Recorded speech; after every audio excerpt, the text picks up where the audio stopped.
What's up, everybody? Welcome to the Look Ahead show here with Vegas Al. We're going to get it started early a little bit.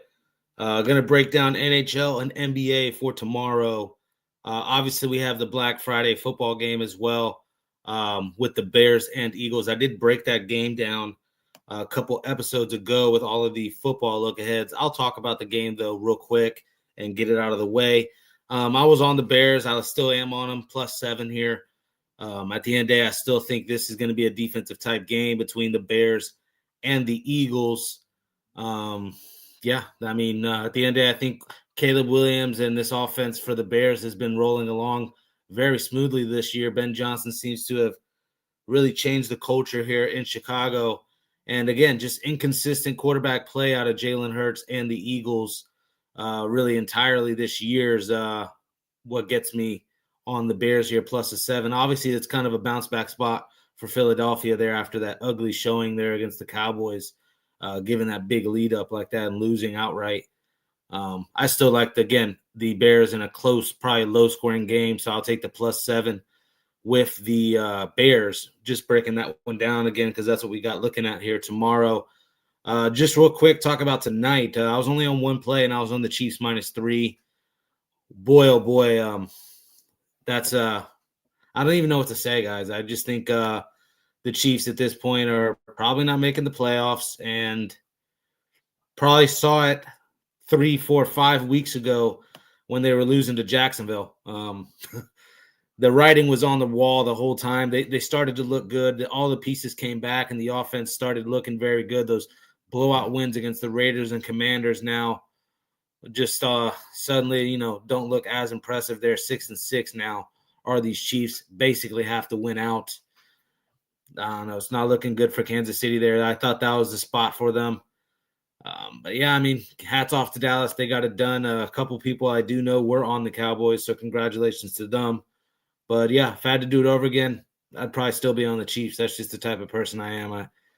No regrets. It is what it is. Chiefs just didn't get it done.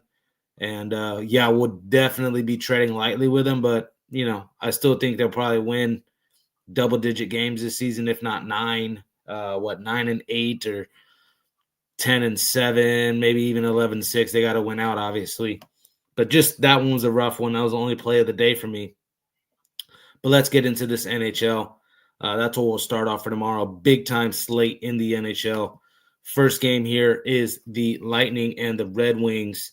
Lightning -125 favorites, and that's the pick at the end of the day. Just better team at the end of the day, more elite goalkeeping.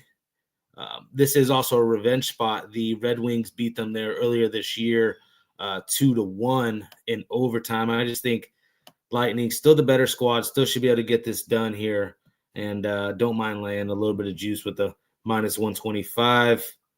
All right, on to the next game. We got the New York Rangers taking on the Boston Bruins. Of course, you guys know I'm a Rangers fan, and I was looking their way, but just year-round hasn't played the greatest of hockey. Offenses look stagnant at times, and I just want to take this plus money price here with the Bruins, who I think are just still playing a little bit better hockey right now, and I trust them at home. Again, both teams kind of still getting good goalkeeping, though. This one could be a little low-scoring. Total is obviously at the 5.5. But yes, I like the Boston Bruins here tomorrow against the Rangers. And then another little plus money play here is the Wild here against the Avalanche. Obviously, the Avalanche looking like probably the best team in hockey right now out of the gate. But yeah, to me, it's Wild. Just still a guy like Matt Boldy, obviously Kaprizov, Johansson. There's a couple pieces on this Wild squad for them to, compete with the Avalanche and to get a +145 price. I'm looking at the Wild here. I like the Minnesota Wild tomorrow against the Avalanche. All right, next pick, we have the Devils taking on the Sabres. This one to me is an easy read. I'll just not overthink it and take the better team at a buy low price here. Got to go with the Devils here, who have been playing some good hockey themselves year long, at least out the gate. These young players here really stepped up last year, obviously getting into the playoffs, and looks like they're going to take maybe another step forward this year here, the Devils, and, going up against the Sabres here, they should be able to get it done. We'll do the -120 here with the Devils. And then this one here, we got the Panthers and the Flames. Another one real easy to me. If I had to bet this game, obviously I'm going with some plus money here, going on a puck line with the Panthers. Flames probably the worst team in hockey. Just short and sweet with it. Panthers also looking for a bounce back. So I don't know. I like the Panthers here on the puck line, -1.5. All right. On to the next one. We got those Flyers who just got done beating the Panthers in what was kind of a shocking win the other night there. I don't know. It just goes back to what I've been saying about the Panthers. Kind of inconsistent, 50-50 out the gate. Been waiting for them to, start playing the way we're expecting the Panthers to play. But, all right, talk about this game here with the Flyers and Islanders. Yes, I could see the Flyers keeping this close and even winning this outright. But both teams, really the Islanders as well, are getting good goalkeeping. That's why I'm on the under 5.5 in this one. I just see offense being limited here in this Philadelphia-New York matchup. On to the next one. We got the Senators and the Blues. The Blues are another team I've been struggling to want to back. Senators here at a -110 price. Sign me up right here with the Ottawa Senators. All right. Canadians, Golden Knights. This is a fun matchup here. Again, Golden Knights, another team I'm not really comfortable in backing. Again, still a ton of injuries on the Golden Knights. And I don't know. I just don't like the goalkeeping that they've been getting as well. Canadians at plus money is somewhere I'm looking. A Nick Suzuki goal, somewhere I'd be looking. But I do think, yes, still pieces missing from Golden Knights, but I still think they can put up plenty of offense. I think 4 out of the last 5 they've played has gone over this total, over 5.5 in Montreal versus Vegas. On to the next one here. We got the Kings and the Ducks. You guys know I've been on the Ducks year-round here. Not going to stop now. I'm on the Ducks here, -105.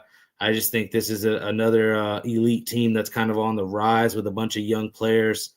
I'm real heavy and real high on the Ducks this year. Kings on the road are not that bad this year. We know trend-wise the Kings have played a lot better at home, on the road than they have at home. But I'm still on the Ducks here. Again, have been an early season cash cow for me. I'm not going to stop now. And then another team that I kind of like as well with another group of young players, Celebrini obviously comes to mind. Big breakout season for him. I'm on the Sharks here, -105 against the Canucks. No Canucks dance out of me tonight.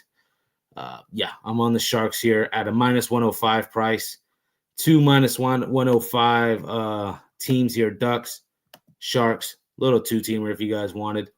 But, on to the next one. We got the Maple Leafs and the Capitals.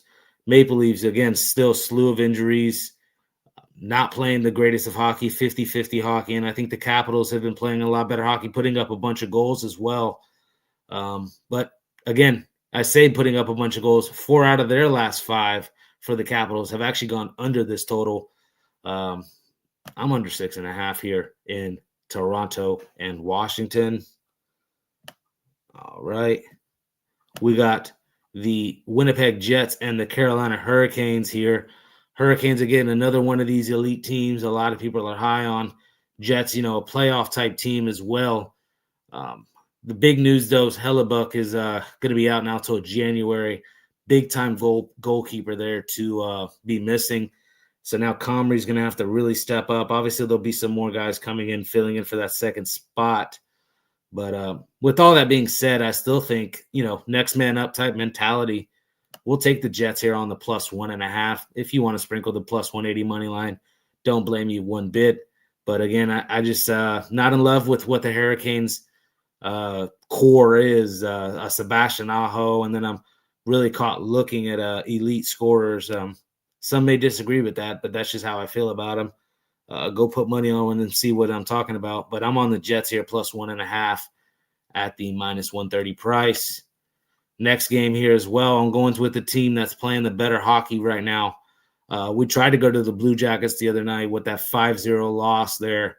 That was brutal. I don't want to be on the Blackhawks. I know prisoner of the moment type bet, but I still think the Penguins are playing the better hockey anyways. Plus 120 price. I'll take it here with the Pittsburgh Penguins. All right. And then we got the Blackhawks here in kind of a back-to-back spot. Saw Bedard have that sweet goal, today. I just think this team, again, flying high, all cylinders. Young core starting to really show up. I'm on the Blackhawks here, minus 115 against the Predators. All right, almost done with the hockey here. Last game we got the Mammoth and the Stars. Stars laying the minus 145 price here. Again, just going to go to the better team, more experienced team as well. Getting Rantanen back as well here, the Stars. I'll take the puck line actually with them here, a big plus 170 price. This one's up to you. You want to lay the juice with the minus 145 with the Stars, or do you want to go puck line? I definitely think they can win this game by 2 or more goals against the Mammoth. So, yes, I'll be chasing that plus 170 price with the Stars on the puck line tomorrow. And now we're going to get into some NBA action. I'll read off some of these injury reports, at least for game by game here. 1 second. Quick card today. Again, we broke down all the college basketball. We broke down all of the upcoming college football. So it's basically the hockey and the NBA. Obviously, there's college basketball, but I'm saving that there for the morning show. There's just a lot to cover each day in college hoops. First game, obviously, is here, Cavaliers and Hawks in the NBA. As far as the injury report, a bunch of guys still listed as game time decision. I am expecting them to play. A Jared Allen, a Sam Merrill's out, actually. Jared Allen, a game time decision, and Dean Wade, and that's really it. A couple guys already, like a Garland is going to play now. He was on the injury report earlier today. Yeah, he's listed as probable now. That's why I'm on the Cavs. I think they're starting to get their pieces back. 12-7 isn't the most ideal start for them, even though obviously still going to be in the playoff hunt. And there's been talks of them kind of easing through this season. But going against this Hawks team, I still think there's more pieces that on their roster here. And it's a cut matchup. And I think they want to, only a game ahead of the Hawks, start pulling away in the Eastern Conference. And I still think they have a major talent discrepancy here when it comes to playing the Hawks.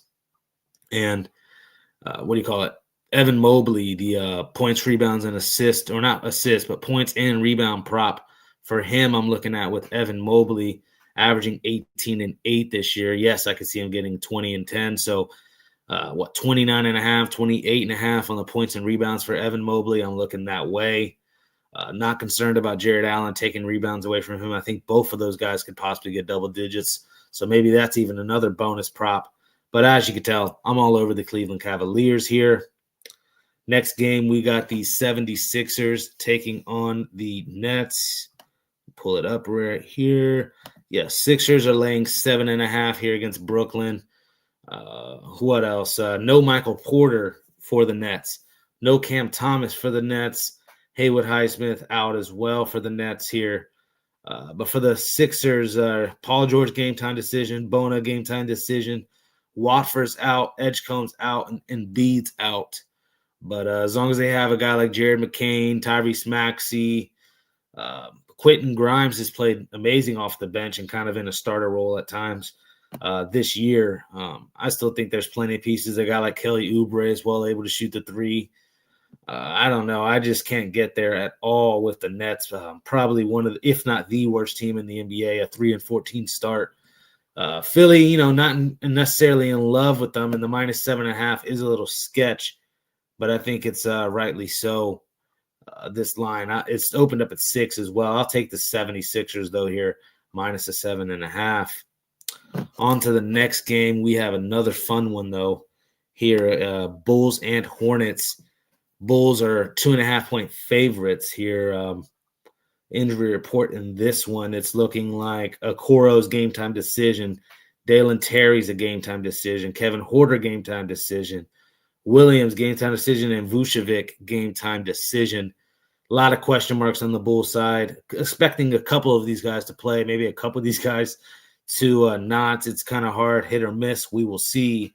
But the injury report on the Hornets side is a lot cleaner. Nothing major here on the Hornets side. Obviously, Josh Green, Grant Williams are still out. Pat Connaughton, a game-time decision. But this kid, Con Kniple, I'm just going to keep bringing him up, man. Rookie of the year already is what it's looking like. Dropping 25 points a night, just about. What else? Just the three here. He's on pace to break the rookie record for most three-point shots made in a season.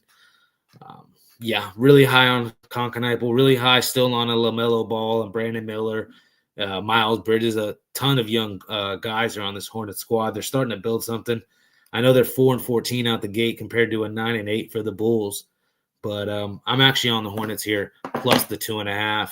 I think they get this one done here at home in this cut matchup. Get the 2.5 points here with the Hornets. On to the next game. We got the Orlando Magic taking on the Pistons in a game that's a revenge spot for me and a revenge spot for these Magic, as I remember being on the Magic there earlier this season when the Pistons blew them out. And, the Magic were at full strength at the time. But that's going to lead me into my point about Paolo Banchero. All of the plus-minus numbers say that the Magic are actually better without him in the lineup when it comes to Paolo Banchero. And I still think, again, let me actually get to the injury report. I forgot to go here. Injury report on the Magic and Pistons. But that was just my next point because I know Banchero is going to be out here in this one.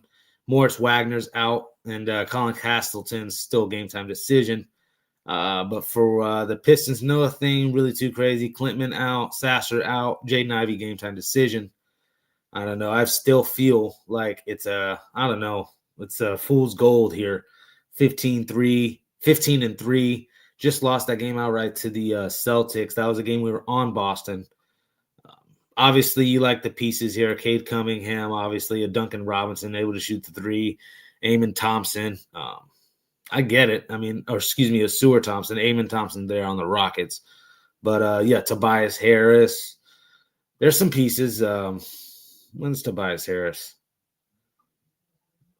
What do you do? Yeah, I don't know. I just looking at this here, I still think the perimeter shooting. Let me read these stats off to you real quick. 1 second.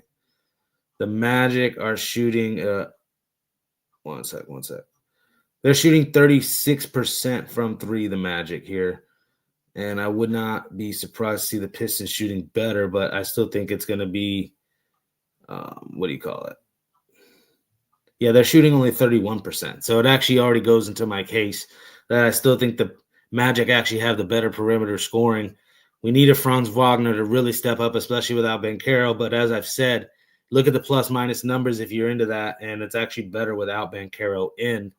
I think that says a lot going forward with what they might do with Banchero. Give me the Magic here, though, plus the 3.5 in a revenge spot for them. I think they could even win this game outright. On to the next one. We got the Wizards and the Pacers. 1 second. Let's get to that. Wizards and Pacers, the D-Gen special of the day here. Two just god-awful records. 2-15, 2-16.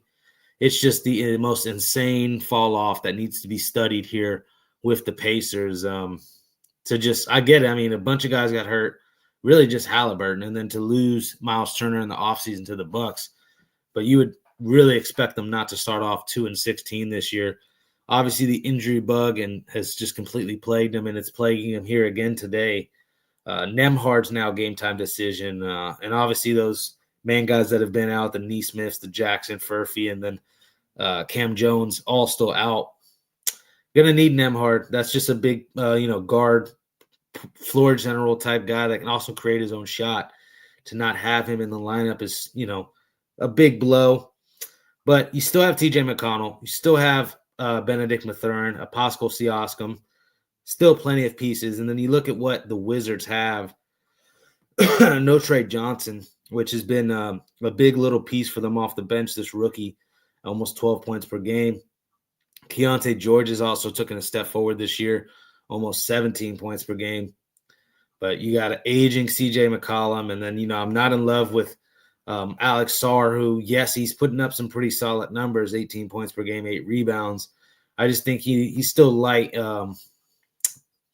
What do you call it? Doesn't weigh that much. I'm just trying to be nice here. 205, 7 foot tall. I don't know. Obviously, the new age center isn't necessarily these big Shaq type builds. It's the guys that are skinny and able to get up and down the floor and shoot that outside shot, also protect the rim. But I don't know. I'm not the biggest Alex Sarr Wizards guy. Clearly, I mean 2-15 versus this 2-16 Indiana Pacers squad. I think the Pacers. I've been saying I think they get right for the last 2 weeks, and Raptors. I was on them, the +10 there. I was on them against the Pacers. They've been covering. That's the thing, is they're not the last 4 or 5 games at least we've been on them, and they've kind of been holding their own. Yeah, I'm on the Pacers here. It is a strange number to have to lay here, -6.5 with Indiana. But yes, I would be on the Pacers in the DGen special of the day. And then this one here is almost a running to the window type spot for me, at least. Even without Giannis, who last I checked Giannis was on the game time decision injury report here, and Kevin Porter is obviously still out. Torian Prince is out till January. And then when you look at the Knicks, Anunoby's out, Shamit's out, and McCullough's a game time decision. I still think, again, even if Giannis doesn't play, I like a Ryan Rollins, I like a Gary Trent, Bobby Portis, Miles Turner, the Kyle Kuzmas of the world. Deep Milwaukee team. 8-11 is a surprising start for me. I'm expecting this team to finish in the top 5 there in the Eastern Conference and really make some noise once playoff starts. Obviously, in the NBA, a lot of these teams just coast until that time. But this is the spot I think they get up for here against the Knicks. To get 8 points in our back pocket, yes, I like I like the Bucks here. It's +7.5. I'll take that, obviously, here, the +7.5 with Milwaukee. All right, and then here's a game here. Suns and Thunder. Stepped in front of the Thunder there with the Timberwolves, and not upset about it. At least we covered the spread. I had a +8.5. I had +10.5. They lose by 8, the Timberwolves. So, we covered that. But, man, that was a money line capable spot for the Timberwolves, and they were in that game back and forth. It was tied at many points late in that game, and just the last 5 or so minutes in that fourth quarter, obviously the Thunder took over. But obviously the Timberwolves at least were able to keep it close, cover the spread. Am I going to rush to the window here and get +15.5 with the Suns, who, like I've been saying all year long, it feels like are really just Devin Booker, and that's it. When it comes to the injury report here, let me read this one out for you guys. And this one, what do you call it?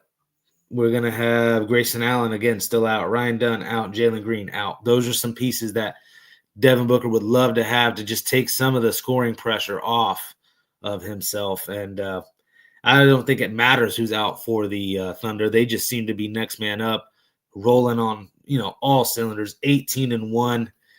We were talking, Rod, I think comes to my mind in the morning show this morning. We were talking about 18-1 and how they're, chasing this record. I totally see that. A 73-9 type chase of a record is what they could possibly be going for. We night in, night out seem to not be taking nights off. That doesn't mean I'm laying 15.5 with them either. The one thing I do like in this game is plenty of points. Give me the over 227.5. Seems very light considering the fact that I definitely can see OKC getting to 120. You just need Suns and Devin Booker to, get us to 100 or so. And we should be able to get over this total here, over 227.5. Wouldn't surprise me to see a close game. Wouldn't surprise me to see a blowout. I just like rather rooting on some points here and get the over 227.5 between Phoenix and Oklahoma City. We have the San Antonio Spurs next up against the Denver Nuggets. Read the injury report here with this one as well. 1 second. Injury report here. Obviously, no Wembanyama still. He's going to be out. He won't be back until December. I'm seeing December 4th, December 3rd. Stephon Castle here. is still going to be out as well. Another piece, McLaughlin out. Harrison Ingram, game time decision here for the Spurs. Strother, Gordon, and Braun still out. Still no problem to me. Nuggets next man up mentality, 13-4 start. The Tim Hardaway Jr., Cam Johnson acquisition helps bring depth for this current situation where a couple guys are out of the rotation. A Peyton Watson. Yeah, I'm on the Nuggets here in this one. Right, Nuggets here in this one. 1 second. Yes, Nuggets -8.5 versus the Spurs. That's what we're on. See some of the comments here. Alex says he was on all three dogs. Love that. Love that. Love that for you, man. I love when that happens too. And you just say, I'm going to touch all the plus money plays, and they all cash. Unfortunately, man, I was on only one play there today, and it was the Chiefs -3. I decided to go square, man. To me, it seemed like the public was all over the Cowboys. That thing, at the end of the day, it was -6, -7 a couple of weeks ago, and this thing's got all the way down to a -3. Thought there was way too much money on the Cowboys side, and then the knee-jerk reaction to what happened last week against the Eagles. And hey, I'm wrong. It happens. But I'm telling you right now, I'm not touching the Chiefs, even if they win the last 10 games of the year outright. Not 10 games. What are they? 6-6. It'd be 5 games or so. Yeah, even if they go 11-6 this year, I'm probably not going to be on that run. I'm off of them year-round. I'm done. They did this tonight was the final night. Wish I would have stopped betting them around the Jacksonville game, but at least I cashed on the Chiefs there against the Commanders, against the Raiders. They made me some money. The Bills game stings. This one stung, and then the Jacksonville game stung. 3 games they shouldn't have lost, bottom line, and they did. Can live with the Buffalo one and Josh Allen and crew, but this one tonight was disgusting. I don't know how they lost that game, guys. Just Trent McDuffie looks like it's time. It's time. And he's been solid for them the last couple seasons. I'm very surprised the drastic fall off there for McDuffie. Check out these comments again. Again, Alex, still in the chat. We got the Nuggets -8.5. I do, man. It's just not having Wemby. It's that big of a deal. It's that big of a deal not having Wemby in the lineup. Makes that much of a difference. And yes, Chiefs are in deep poo-poo, deep shit. I agree. I'm done. I just can't believe it, man. I can and can't believe it because, like I said, the writing was on the wall in that Jacksonville game on Monday night there. DeAndre back in the chat. I know he was on those Cowboys. We went head-to-head. Shout out to DeAndre. Is what it is. Again, I said earlier I'd still be on it, man. I just think the Chiefs are the better team, but hey, that doesn't mean the better team always wins. It was maybe a Dallas spot, but again, I thought it was a Chiefs spot too. It was a tough game to call, and it came through. You know what was probably the better play was just taking the over. But man, I can go rant on about this Chiefs loss, but it is what it is. Just, DeAndre, pack it up with the Chiefs. Yep, pack it up. Done with them. You won't see me touching the rest of the year. That's for sure. But, going forward next year when we get next NFL season, knowing to get off of them a little bit earlier, these type of teams. Jacksonville, like I said, that Jacksonville week, I should have stopped. There was another NBA game I was trying to touch. Yes, Kings and Jazz, just to get back to the NBA. I'm on the Kings here plus the 1.5. Am I in love with this one? No. The total at 239.5 is somewhere we can look at the over. I can't get on a team here that's lacking the front court depth now when it comes to the Jazz. Still some rookies having to show up in the rotation for the Jazz as well. This was the team I was high on earlier this year. They lost Walker Kessler and a lot of pieces, and it's starting to go downhill already. And at the end of the day, the Kings, if they can – because Sabonis isn't going to play here. I'll actually read the injury report for this one as well. 1 second. Right. Injury report for Kings and Jazz. Schroeder, game time decision. Sabonis, yes, still out. Georges Yang for Jazz out. Kessler obviously still out for a whole year. To me, it's the fact that Kevin Love is going to have to play valuable minutes for the Jazz. I'm waiting on the emergence of Maxine right now. this big-time center here from Stanford.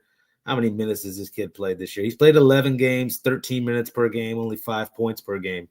He has to see a more serious role going forward. And then obviously the Precious Achachua as well. I don't know. I think it's more than likely going to be a stay away from me. But again, forced to play, I'd rather be on a Levine, DeRozan, Westbrook, Monk type squad than what the Jazz young core has to work with. I do think maybe the over is live as well, though. And then let's check out the comments, and then I'll talk about those final 2 NBA games. Early college football tomorrow here, DeAndre's talking about. Absolutely love it. Yes, I talked about some of the college football last episode, but I'm just trying to read these comments 1 second. Yes, I talked about Georgia Tech, Georgia last episode or 2 ago. I can't remember. A lot of action. But we're on the dog there, Georgia Tech. I think they keep it close. Again, a big letdown what happened last week, but they were looking forward to this one. Last year's game, overtime thriller. 2 years ago was a 31-23 win by Georgia. So Georgia's never really wiped the floor at Georgia Tech here these last couple seasons. Haynes King, only minus 150 for him to get a rushing touchdown. I definitely could see him find in that Georgia Tech game. That's just the first one that came to my mind as far as those games tomorrow because I'm excited for that one. And Alex here disagrees. He says Jazz seems a bit too free. Hey, best of luck with you. I mean, I like a Walter Clayton Jr. still. I'm just waiting on him to start really doing something. Ace Bailey, obviously, still those 2 rookies I'm really talking about. But yes, Keontae George is starting to look, like he's the franchise type carrier. Marketing, of course, but I don't know. Why is the line only minus 1.5? So, yeah, he says seems a bit too free. So that might be what he's alluding at. That just seems too easy. But what's he saying? That DeRozan under 1.5 threes automatic parlay piece for me. Hey, I'm not mad at that. Yep, Mr. Mid-Range, DeRozan, DeFrozen. He says DeFrozen. Well, making me want to get on those Kings a little bit. I'm not gonna lie, man. I'm probably staying away. Yes, he agrees. Markkinen is a monster. All right, let's get into these final couple games. I don't have banners for these ones, man. Some technical difficulties.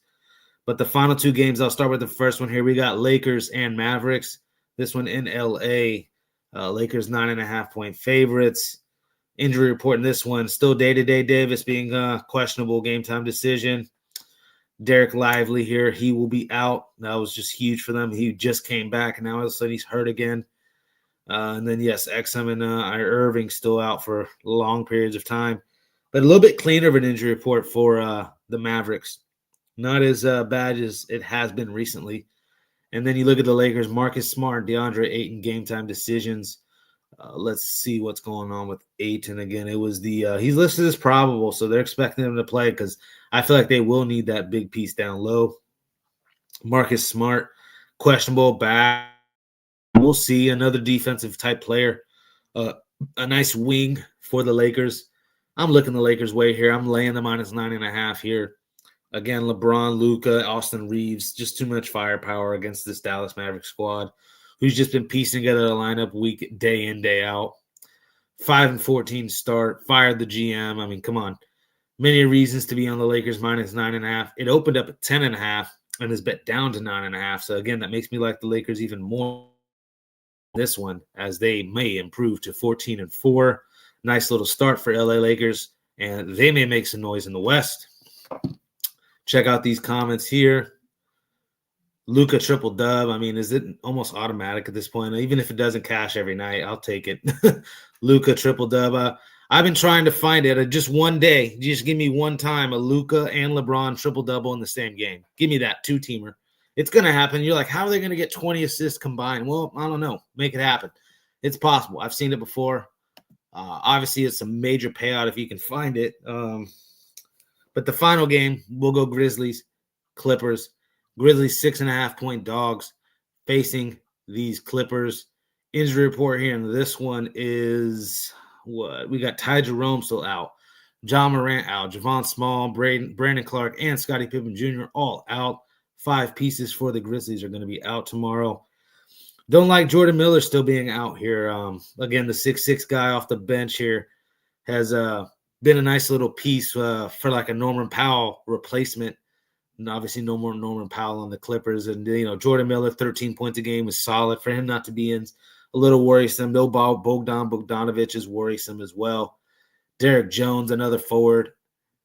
Yeah, I don't know. I could still get on the Clippers here, though, minus the 6.5. I do like the over 226.5 probably a lot more. I don't know. When I see James Harden, I know he's going to cook. 10-plus assists for him. What's he averaging assist-wise this year? Averaging 8.5 assists, his usual type. 28 and 8. The triple-doubles lie for him as well. We'll see Kawhi. We'll see what's going on with Kawhi. I never know what's going on with him. I know he played against the Lakers. I don't know. We'll see with him. He should play, expecting him to. John Collins, Zubac. I think there's, again, legit more pieces on this Clippers side. That's why I get the line being minus 6.5. I will take the Clippers here in this one. But that breaks down all the NHL and NBA. Let me bring a little college football for tomorrow as well. I just don't have the banners for it. Again, it shut me down after I believe the Jazz one. It stopped letting me make banners here. StreamYard being a little funky. Yeah, that's why, the Kings plus the 1.5 here against the Jazz. This is the final one I was able to make a banner for. We're on the Kings plus the 1.5, just trusting those old grizzled veterans to get it done for us here against basically the young hotshot team. Either way, I do see some offense in this one. If you want to touch that high total on the over, go for it. Be my guest. But some college football, let me bring some more up, and I'll just run through them. I'm not even going to really tell you much. I'm just going to give you the pick. What was it? I know the Ole Miss, Mississippi State. I gave that one out, giving Mississippi State plus the points, plus 7.5, Lane Kiffin distractions, etc. That was for tomorrow. Georgia Tech, Georgia, just talked about that earlier in this video. Georgia Tech plus the 14 I'm seeing now. Read some of these comments, see if anybody else has a game they want to talk about. Eagles game got 18-mile-per-hour wind gust. I know, that's why I like Alex here talking about the Eagles game. Yes, that's why I like under, and I like Bears plus 17.5. I did give out kicking props. That worries me. I gave out a kicking prop, Cairo Santos over 1.5 field goals. Still think he can get it. We're going to have to get some short field goals. Eagles defense in the red zone is not easy to score on. So what was it tonight? Too many. It's been all season, really. The new trend nowadays of going for it on 4th and goal from the 2-3 yard line. Just take your points, especially in the first quarter early in these games. I don't know. I like going on rants here, but I like the Bears plus 7. And then, yes, I'm not mad at an under, especially with that windy game. You really trust Jalen Hurts to deliver dimes here in this windy weather. Come on. He's saying Purdue by 40 in college football. Oh, against Indiana. Yeah, no, Indiana by 40. I get what he's saying. Their last big time game here against Purdue, and then obviously the Big Ten title game. They might just get up 28-0 and coast. That's the thing. That's the reason why I'm staying away from it. It would be, I do agree. I mean, it's probably Indiana or pass in that one. A&M Texas. I told you guys about Texas here.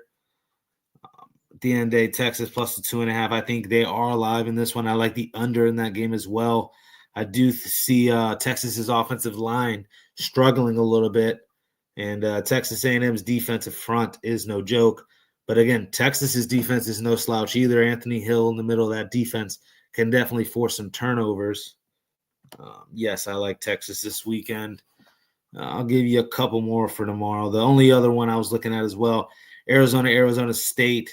We like the over 48.5 in this one. Fafita versus Sims. Two different types of quarterback. One of them's more of the drop back passer, going to sling it around the yard 40 times a game. And then you got Jeff Sims here, who's going to just quarterback power his way to a 200-yard type performance on the ground if he can. Yes, I see this over 48.5 in the Arizona State-Arizona game, a nice rivalry matchup.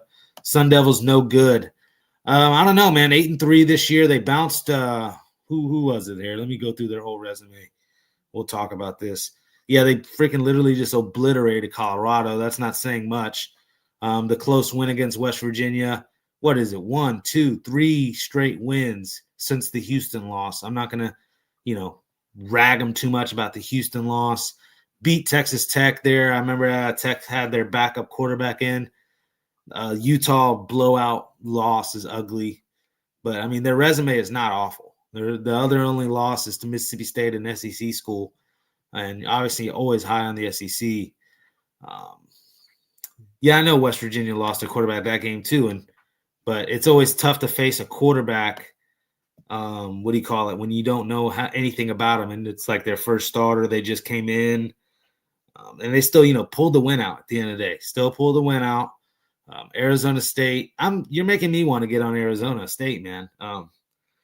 Let me know what you're on in that game. It sounds like you're on Arizona. Instead of saving ourselves the trouble here going head-to-head, let's just touch this over 48.5. What do you think about that?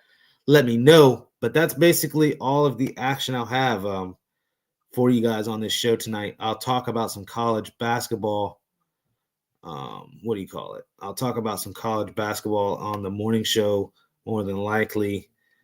But yes, we have a big day tomorrow ahead of us.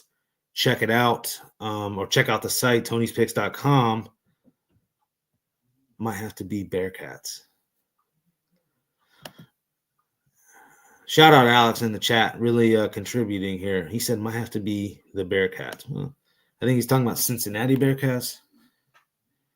Let me see what he's talking about. It has to be Cincinnati Bearcats. Cincinnati. It's one of those things like so many games, man. I have to.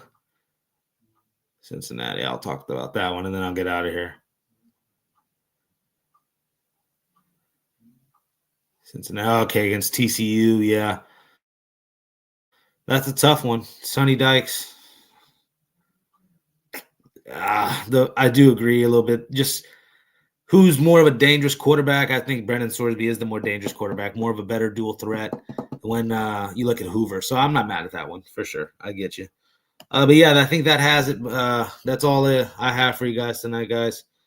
Go check out the site, tonyspicks.com. We'll have more picks on there. And obviously check out the morning show tomorrow. And we'll give you guys some college basketball, the rest of the slate as well.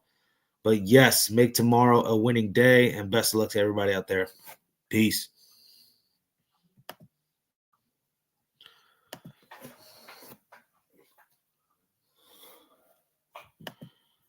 Yeah, I want to leave.